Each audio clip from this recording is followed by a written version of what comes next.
तो हेलो दोस्तों, मैं हूं अरिजीत दास और आज हम लोग बात करने वाले हैं कार का माइलेज कैसे बढ़ाएं। तो आजकल तो आपको पता है पेट्रोल का प्राइस चल रहा है 112 120। तो आजकल मेंटेन करना बहुत ही मुश्किल हो गया है। तो नॉर्मल ज़िंदगी में हम कुछ ऐसा कर सकते हैं जैसे कि माइलेज ज़्यादा नहीं, आप एक्सपेक्ट कर सकते हैं कि 10 to 15% माइलेज आपका बढ़ सकता है। अगर आपको माइलेज सपोज़ आपको किसी कार में 10 और 12 मिल रहा है तो उसका माइलेज आपको अगर अच्छे से आप प्रॉपर टिप्स मेंटेन करेंगे तो आपको लगभग अराउंड 14 और 15 मिल सकता है। तो उसके बारे में आज हम लोग बात करते हैं। तो बेसिकली कार का माइलेज कैसे बढ़ाएं, कार का मेन चीज़ है क्या। तो कार का फर्स्ट पहला चीज़ है इंजन। तो हमें इंजन को प्रॉपर मेंटेन करके रखना है। इंजन का हेल्दी कैसे रखना है, तो आपको उसका इंजन ऑयल प्रॉपर टाइम पे चेंज करना है, प्रॉपर चेकअप के लिए लेके जाना है। सर्विस सेंटर में आप रेगुलर चेकअप करवाइए, जिसमें मैनुअल में आपको जो मेंशन किया गया है जो इंजन ऑयल, आप प्रॉपर इंजन ऑयल डलवाइए।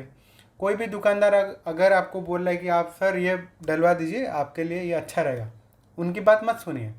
आप प्रॉपर मैनुअल चेक कीजिए, वहाँ पे जो लिखा है उसको डालिए। ये तो हो गया इंजन ऑयल वाली बात। और भी एक रहता है कि जो आपका पेट्रोल पंप है वो जो बेसिकली पेट्रोल है वो फिल्टर होके इंजन की तरफ जाता है, ताकि उसमें पेट्रोल में जो इम्प्योरिटीज़ हैं तो उसको फिल्टर करके इंजन को छोड़ा जाता है, जिससे माइलेज इम्प्रूव होता है। तो अगर वो फ़िल्टर भी आपका जाम हो गया, जैसे कि इम्प्योरिटीज़ को फ़िल्टर करते हुए थोड़ा थोड़ा पुराना हो गया, तो आप उसको चेंज करवाइए। आप सर्विस सेंटर लेके जाइए, आप बोलिए उनको कि आपको पेट्रोल का फ़िल्टर चेंज करवाना है, उसको चेंज करवाइए।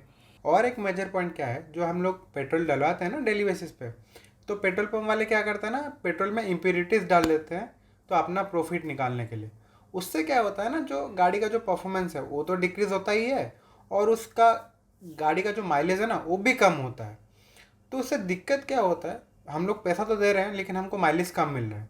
तो आप जिस सिटी में रह रहे हैं और आप जिस लोकेशन पर रह रहे हैं, आप ट्राई कीजिए कि आपके जो दोस्त हैं जो वहाँ पे पुराने वगैरह लोग रहते हैं, तो उनसे पूछिए कि कौन सा पेट्रोल पंप अच्छा है, वो कौन सा थोड़ा सा प्योर पेट्रोल प्रोवाइड कर रहा है, उनसे पेट्रोल या डीजल भरवाइए। अगर आपका कोई दोस्त वगैरह नहीं है तो आप थोड़ा सा पेट्रोल पंप पहले पहले चेंज करके देखिए, माइलेज टेस्ट करके देखिए, टैंक टू टैंक मेज़र करके देखिए किस पेट्रोल पंप से आपको ज़्यादा माइलेज मिल रहा है। तो वहाँ से भी आप लोग अगर ऐसा कर सके तो उसमें भी आपको माइलेज ज़्यादा मिलेगा। नॉर्मली जितना इम्प्योरिटीज होता है तो उसकी वजह से माइलेज ऑलमोस्ट आप पकड़ के चलिए कि 1-2 किलोमीटर तक कम ही हो जाता है। तो आप थोड़ा सा ट्राई कीजिए कि आपको थोड़ा सा रिसर्च करना पड़ेगा, लेकिन आप ट्राई कीजिए कि अच्छे पेट्रोल पंप से पेट्रोल डलवाएं, क्योंकि आप लोग पैसा दे रहे हैं। जो पैसा अगर दे रहे हैं तो आपको प्योर चीज़ मिलना चाहिए ना, वो थोड़ा सा आप रिसर्च करके देख लीजिए, वो भी एक पॉइंट है। अगर आपका कार 40,000 या 50,000 किलोमीटर चल चुका है तो आप उसका स्पार्क प्लग चेक करवाइए। अगर वो थोड़ा सा ख़राब हो गया तो उसको चेंज करवाइए। उससे क्या होगा कि इंजन का जो परफॉर्मेंस है वो तो बढ़ेगा, आपको बेटर माइलेज मिलेगा। दूसरा इंपॉर्टेंट चीज़ है टायर प्रेशर। तो आपको प्रॉपर टायर प्रेशर मेंटेन करके रखना है। आपको मैनुअल देखना है उसमें कितना मेंशन किया गया है, उसी हिसाब से आपको प्रेशर देना है। अगर आपके सिटी में नाइट्रोजन अवेलेबल है तो आप अपने टायर में नाइट्रोजन डलवाइए। उससे आपको मतलब थोड़ा सा अच्छा माइलेज भी मिलता है, और आपको बार बार प्रेशर चेंज मतलब चेक करवाने की ज़रूरत नहीं है। नाइट्रोजन थोड़ा सा ज़्यादा देर तक रहता है, तो आपको चलने के ऊपर डिपेंड करता है। तो नॉर्मली ऐसे नहीं कि 2 हफ्ते में 15 दिन में ऐसे चेंज करना पड़ेगा, आपको प्रेशर चेक करवाना पड़ेगा। तो आप ट्राई कीजिए कि नाइट्रोजन का इस्तेमाल कीजिए। आपके गाड़ी में अगर ज़्यादा कुछ लोग होते हैं ना जो अपने डिग्गी में बहुत सारी चीज़ें भर के लेके चलते हैं, कहीं भी जाते हैं ऊपर पड़ा रहता है उनके डिग्गी में, तो आप जो भी अननेसेसरी वेट है गाड़ी में, ट्राई कीजिए कि आप अननेसेसरी वेट कम कर सकें।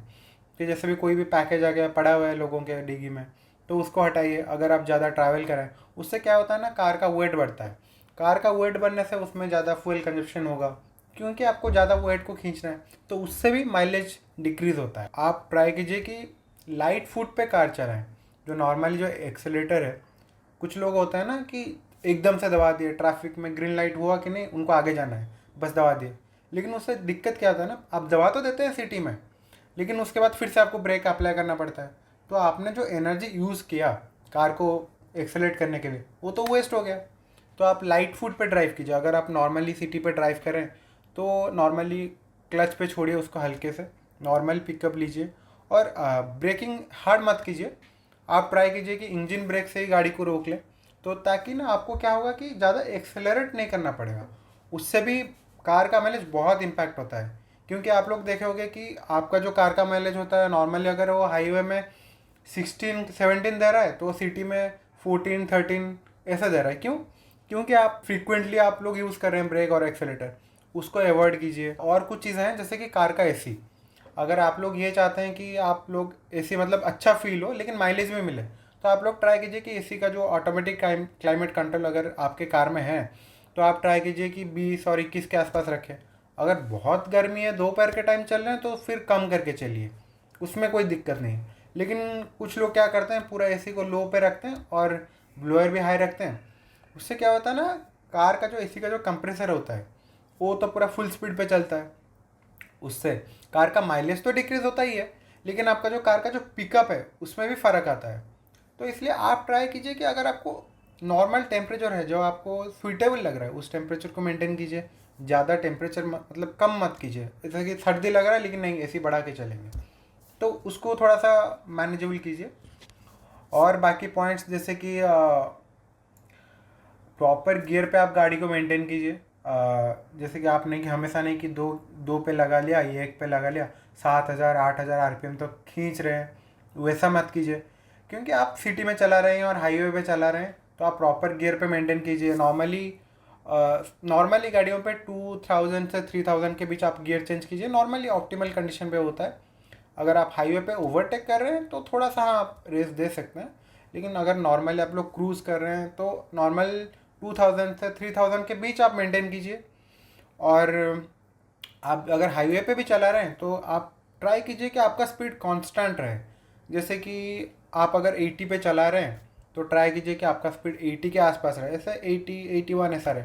ऐसा नहीं कि आप कभी 75 पे चला रहे हैं, कभी 95 पे चला रहे हैं। कांस्टेंट स्पीड रखिए और लाइट फुट रखिए।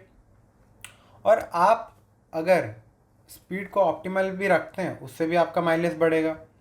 और क्या कर सकते हैं आप, अगर आप लोग नए यूज़र हैं, मतलब आप लोग अगर आपके पास कार है तो आप लोग मतलब ये टिप्स फॉलो कीजिए, थोड़ा सा इम्प्रूव होगा। लेकिन आप लोग अगर सोच रहे हैं कि कोई कस्टमर है जो भी नया गाड़ी खरीदने वाला कि सोच रहा है कि हाँ पेट्रोल का प्राइस बढ़ गया है, थोड़ा सा कार खरीदता हूँ, अगर आप 10-15 लाख में किसी कार को चूज़ करें तो आप एसयूवी के बदले थोड़ा सा सेडान की तरफ देखिए। क्योंकि आजकल एसयूवी का ट्रेंड बहुत ज़्यादा चल रहा है। तो एसयूवी में दिक्कत क्या होता है ना, उसका ग्राउंड क्लियरेंस तो ऊंचा होता ही है, उससे एयर ड्रैग बहुत क्रिएट होता है, तो उससे भी नॉर्मली उसका जो कार का जो माइलेज होता है ना बहुत रिड्यूस होता है। लेकिन सीडान जो होता है वो बहुत ही एरोडायनामिक होता है, उससे भी उसका माइलेज ज़्यादा होता है। आप कंपैरिजन कीजिए होंडा सिटी का। होंडा सिटी नॉर्मली 17, अगर आप लाइट फूट पे चलाते हैं 17 के आसपास माइलेज दे देता है। लेकिन अगर आप किसी भी एसयूवी का क्रेटा वगैरह और कोई भी एसयूवी का चेक करेंगे तो नॉर्मली वो 13-14 मैक्स टू मैक्स उतने के बीच ही रहता है, क्योंकि उनका जो एयर ड्रैग होता है वो बहुत ज़्यादा होता है। तो अगर आप हाईवे पे चला रहे हैं, खुले रास्ते पे चला रहे हैं, पहली बात तो वहाँ पे हवा बहुत तेज़ होता है, उससे भी एयर ड्रैग क्रिएट होता है। और आप सीडान खरीदेंगे तो उसका ग्राउंड क्लियरेंस भी सही रहता है, मतलब कम रहता है, उसकी वजह से आपका उससे जो आपका सेंटर ऑफ ग्रेविटी है वो मेंटेन होके रहता है और आपको बेटर हैंडलिंग भी मिलता है, बाकी सब कुछ सही रहता है। तो ये सब चीज़ आप फॉलो कीजिए। ट्राई कीजिए कि आप लाइट फुट से कार चलाएं, प्रॉपर तरीके से एसी मेंटेन करें, टायर प्रेशर मॉनिटर करते रहें और बाकी टाइम टू टाइम गाड़ी का सर्विस कराते रहें। ये सब चीज़ मेंटेन करते रहिए और गाड़ी का माइलेज आपको अच्छा मिलेगा। तो ऐसे ही बाकी जानकारी के लिए और ऑटोमोबाइल्स की जानकारी रखने के लिए आप मेरे चैनल को सब्सक्राइब कीजिए, लाइक कीजिए एंड शेयर कीजिए। Thank you guys.